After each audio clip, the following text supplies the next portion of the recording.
The U.S. Justice Department has released a new batch of files on a notorious sexual predator, the late Jeffrey Epstein, described as a sex trafficker for the elite. Attorney General Pam Bondi stipulates that this is not a client list. However, all the while accusing the FBI of withholding thousands of documents in the case. The potential client list, due to its numerous ties to billionaires, celebrities, academics, and world leaders, has attracted public interest for years.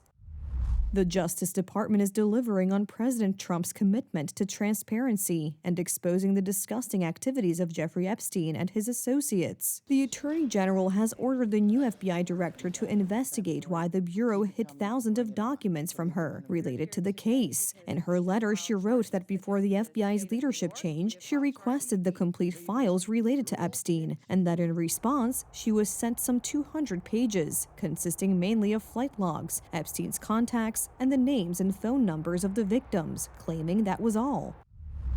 I repeatedly questioned whether this was the full set of documents, responding to my request, and was repeatedly assured that we had received the full set of documents. I learned late last night from a source that the FBI's New York field office is in possession of thousands of pages of documents related to the investigation and prosecution of Epstein. Many of the published documents had already been produced during the trial of Ghislaine Maxwell, the woman convicted of complicity in Epstein's crimes. This will make you sick. 200 victims, 200.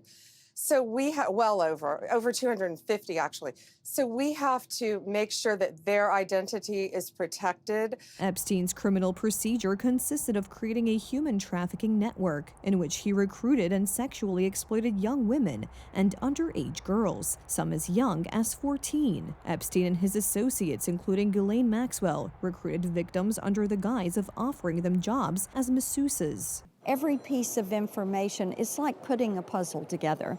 You get one piece and that leads you to the next two or three. So you think this is much bigger than Jeffrey Epstein? Oh yes, absolutely. There was a global network. This is not about celebrity. This is about ending this practice of human trafficking. Among the names in Epstein's book of contacts are actors Alec Baldwin and Dustin Hoffman, billionaire Richard Branson and former New York Mayor Mike Bloomberg, as well as former British Prime Minister Tony Blair. Entries also include Mick Jagger, Michael Jackson, as well as Bill Clinton or Bill Gates. First, there may be some other criminal proceedings and other investigations going on, which at this stage, it would still be good for the potential defendant not to know that the services are interested in him. This is the first issue, and the second issue is about protecting all those teenage girls who were driven to this island by Epstein. These are grown women today, often wives and mothers. Epstein committed suicide in 2019 while awaiting trial in prison. His partner and accomplice, Ghislaine Maxwell, often called a recruiter of teenage girls for the rich, is serving a 20-year prison sentence in a federal prison in Florida.